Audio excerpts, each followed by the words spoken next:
Hello and welcome to today's video. I want to talk about something that's been on my mind and probably many of yours for some time. At least every single petrol head will think about it at some point. When is the best time to buy a new car?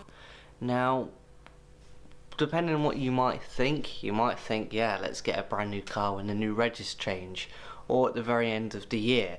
And those are typically the wrong times to do it. The best time, I think, to buy a new car is the last week of February, every single year.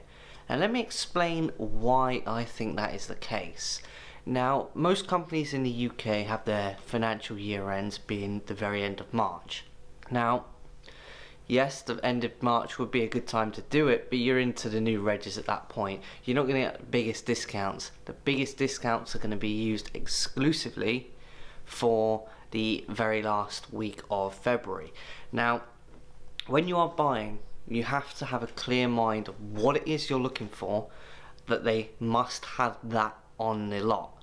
Now, what I would recommend is you go around all of the garages that you're considering buying a car from, have a look to see how long the cars have been sat there. If there's any cars there that you like in the specification, as long as you're willing to walk away at the end of that week with the car, they will happily discount as much as, well, they can.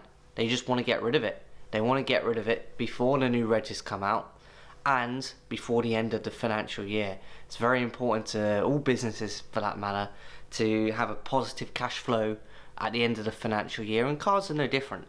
So that is when I would recommend somebody buying a car.